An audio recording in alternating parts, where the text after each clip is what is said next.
Greetings and welcome to the Reparenting Daily podcast. In this podcast, we'll dive deep into reparenting, exploring all of the tools and resources that you'll need to help you along your journey. This podcast is divided into 3 sections. The first is a daily reading. The second is a discussion of the reading, followed by suggested journal prompts. And the last section is a peaceful meditation for closing.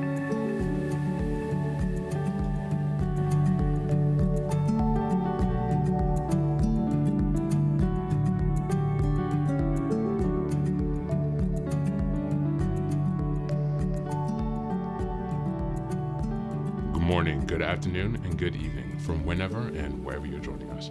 I'm so glad you've joined us today on this journey of self-expansion and growth. If this is your first time here, welcome. Please don't forget to like, share, subscribe this podcast wherever you're listening, on Apple Podcasts, Spotify, or YouTube. Your help here really makes a huge difference in allowing us to spread the word and build a more supportive community as we continue with our self-reparenting. Now, before we get started, I have some quick updates for you. First, I'd like to introduce our Patreon community. Here, for a small monthly fee, you can join us for 3 weekly meetings for additional support with your reparenting journey. On Sundays, we have a meditation group. On Tuesdays, we have a book club discussion.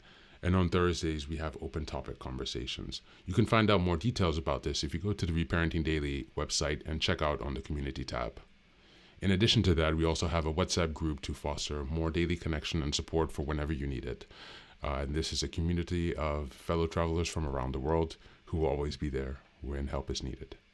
It's just one of the many ways that we're building our network of resources that are really going to help support your reparenting journey. For the next update, I'm very excited to announce that I've just released some first books. The first is probably the most important, and it's called the Reparenting Daily Journal. Now, this journal is a daily guide for 365 days of the year. We'll be starting in 2025, and basically each month corresponds to a theme in reparenting, and each week of each month corresponds to a sub-theme of the monthly theme. Now, from the beginning of the year, 2025, each daily episode will correspond with the themes in the daily workbooks. And so you can use this as a guide to work through your reparenting journey to stay focused, ensuring that you cover all of the most critical areas within a year's time. And again, this will be aligning up with the podcast, so you can use both of these to make a more engaging and interactive experience. This is ensuring that you really book progress on your reparenting journey. The next set of books I've written is called Fairy Tales for Reparenting. This is a collection of 3 books that contain short stories or fairy tales inspired from Jungian analysis, mythology, philosophy, and psychology that really is targeted to helping you connect to your inner child. And so these stories are very short. They're not very long. They're written in a very simple manner so that it's not too taxing on you, so you can more easily connect with the joy and fun of your inner child. More interestingly, however, is that at the end of each story, there's an analysis section that really analyzes the main themes and concepts within each story to provide encouragement and inspiration. Additionally, you will find corresponding journal prompts after each story and each analysis section to help you reflect deeper on how the themes of each fairy tale can be reflected and correspond to your own personal journey as you work towards self-expansion. You can find all of these books now available on Amazon, so go ahead and give us a look and give us some support. And as I've mentioned before, this entire process of reparenting and self-expansion is really about growth, iterative change, and continuous improvement. Much like the process of nurturing the bonsai tree, our reparenting journey requires our consistency and care. So many thanks for being here and for supporting this project, and also to committing on your journey of self-expansion. Now, without further ado, let's dive into today's practice. Today's reading is from the Loving Parent Guidebook, the ACA book. We'll be reading from chapter 18 in the section Working with Your Inner Teenagers, Emotional Reactivity. Just as a reminder, this is January. The theme of the month is self-awareness and self-reflection. We are now on the last day of week 2, which is January 8th through January 14th. And the theme of that week is identifying emotional triggers. Working with your inner teenager's emotional reactivity. Our inner teenager's overt or buried anger can serve as a shield, protecting the younger, more vulnerable inner child. Like any emotion, it's okay to feel anger, and like any emotion, anger needs to be witnessed, felt, and addressed in a healthy way. If our inner teenager's anger is not met with empathy and support, they may act on their reactive survival mechanisms. While these survival mechanisms can provoke our inner teen with some sense of power, this is a fragile partnership. Left unchecked, these mechanisms become destructive in and of themselves. Our inner teenager might resist the idea of setting these behaviors down or giving up their false sense of power.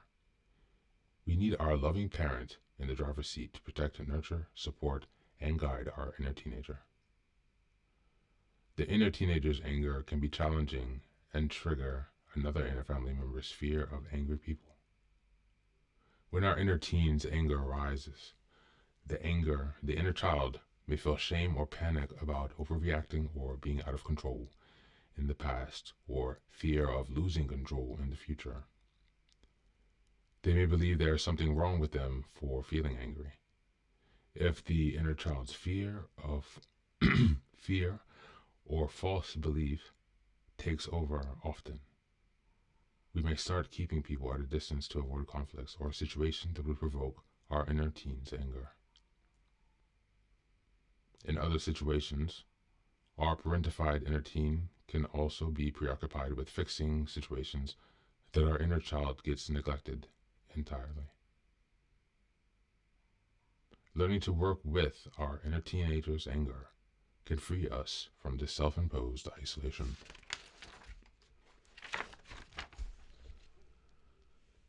To work with your inner teenager's anger, be mindful of it, feel it in your body, and empathize with your inner teen. Provide a safe outlet for your inner teen's anger and help them to let out their feelings. Here are some samples of ways you can release your feelings. Pounding the mattress. Movements such as dancing, shaking, stomping, or strenuous exercise. Listening to or playing music. Wrapping your arms tightly around yourself, pressing your palms together and then releasing. Fast and deep breathing. Letting a growl come from your belly or even a scream at the top of your lungs. Ripping up paper, popping bubble wrap, writing down what's bothering you and crumpling up the paper, or setting it on fire, or burying it. Scribbling hard on a piece of paper with a crayon or marker to release the tension. Journaling about your thoughts and worries or joys. Squeezing a stress ball. Or how about calling a fellow traveler or friend to vent for a couple of minutes.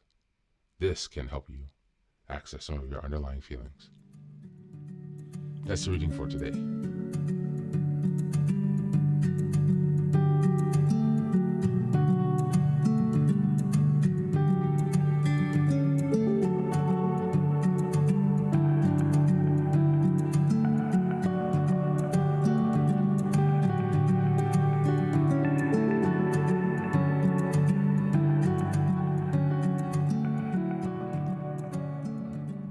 Welcome back. Now, this reading highlights the importance of reparenting by addressing the emotional reactivity of the inner teenager within us. This aspect of ourselves often acts as a shield, protecting the vulnerable inner child by reacting with anger, which is a natural and necessary emotion. Reparenting involves witnessing and empathizing with this anger, validating it without judgment, and guiding the inner teenager towards constructive coping mechanisms. By doing so, we can transform the reactive survival mechanisms into healthier responses, fostering trust between the inner teenager, inner child, and the parentified part of ourselves. This approach helps create a sense of safety and cooperation within our internal family system. The process of reparenting also involves understanding how the inner teenager's anger might trigger other emotional responses, such as the inner child's fear of or shame about losing control. These unchecked dynamics can lead to patterns or avoidance or isolation. As we attempt to protect part of ourselves from potential conflict, reparenting requires the inner parent to step in compassionately, recognizing and addressing these fears while ensuring the inner child's needs are not neglected. Through this work, we can break cycles of self-imposed isolation and foster emotional integration, as well as self-acceptance. Journal prompt. Number 1. Reflect on a recent situation where you felt reactive anger. What might your inner teenager have been trying to protect you? And how can you validate and support them in healthier ways? Number 2.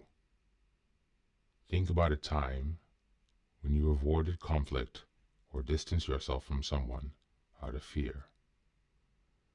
What role did your inner child and inner teenager play in this decision? And how can you reassure both parts of yourselves now? Number 3. How does your inner parent currently respond to moments of emotional overwhelm?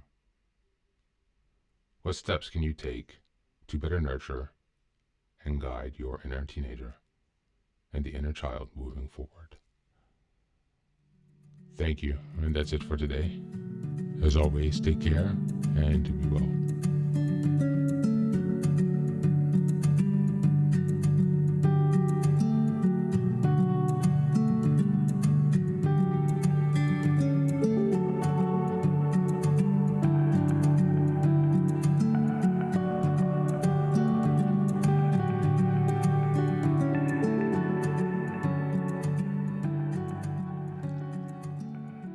Welcome back.